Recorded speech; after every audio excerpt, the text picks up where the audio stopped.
Good morning! Yan, meron tayong Rider JFI 115. Hindi po siya for power appliance. Bali, si sir po ay tiga Muntinlupa. Kaso nga lang po kagabi, tumirik siya sa Pasay. Tama ba sir? Pasay. Yun o. So, tumirik, tumukod. O, yan o. Wala na. Ayaw na masipa. Possible, nag-lock to. Sabi ni sir, may langis. So, mamaya, checking ko, update ko kayo.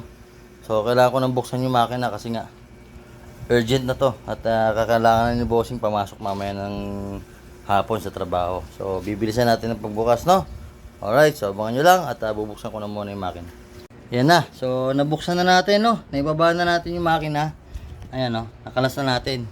So, ano yung naging pinaka-root cause ng problema? Sabi ni sir kasi bago block, bago piston. Tama nga naman, bago. Kaso nga lang, gas-gas. Ayan o, bagong-bago, nagasgasan. So, bakit nagasgasan? Ito yung tawag na piston slap eh, no? So, bakit siya nag-piston slap? Kasi ganito yan. Tayo dito. Ayan o, tumukod yung connecting rod. Stack up siya.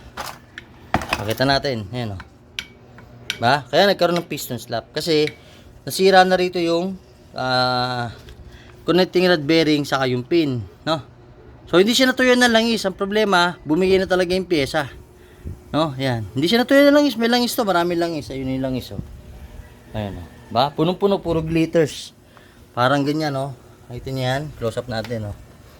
Ayan, yan. Ayan, oh. Puta, parang glitters. Ayan, oh. Yun, oh.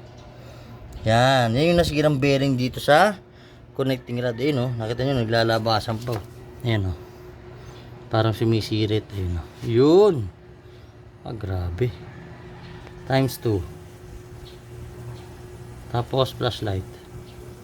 Yan. Ayan o. Opya.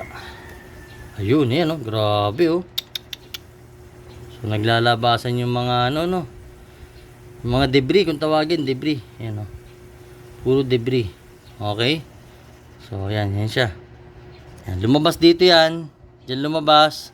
Tapos, kumalat na sa buong makina. So, possible, maraming papalit ang pyesa. Titingnan ko pa isa-isa.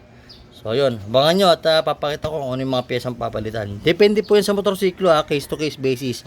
Hindi po porket ganito sira, akala nyo pare-pares na kayo ng motorsiklo na sira. Hindi po. Pagka sinabing ganito, depende po sa senaryo ng motorsiklo kung ano nasira. Alright, so yun lang. At sana nagkaroon kayo ng idea. Abangan nyo at papakita ko kung paano natin, kung magkano yung presyo saka yung ano, yung mga pyesang papalitan. Tandaan nyo, hindi po yan pare-parehas. Case to case basis po yan. Hindi po lahat ng ginawa ko sa inyo ng problema na ganito. Okay? Alright? Pero biyak makina. Okay? So, yun lang muna. Abangan nyo lang. Yan. So, tapos na tayo maglinis, no? Ng mga pyesa. At, yan. Malinis na siya. Okay na. Malinis na. Okay na yung gilid. Malinis na rin. Then, malinis na rin yung takip. Yan. Yung magneto, malinis na rin. Wala na mga debris. Yung magneto cover, malinis na rin. Tapos, makina. Ba't tayo sa makina? Ayun, nakakabit na, no? Yan, okay na rin, no? Tapos na.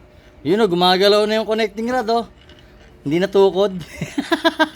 Then, malinis na rin yung kanyang crankshell. Ayan, oh, malinis na. Pati dito, kahit pa paano, nilinis ko na. Ang hirap linisin dito kasi yung mga sulok-sulok. So, by the next na nila, sabi ko kay sir, syempre, papalitan pa natin yung mga gaskets dito. Yung mga oil seal.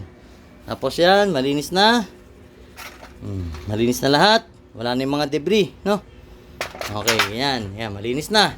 So, i-assemble na natin. At mamaya, paanda rin natin. Tingnan natin kung ano yung tunog. Kasi tumukod nga eh. So, abangan nyo. Bubuhin ko na muna itong motorsiklo ni Bossing.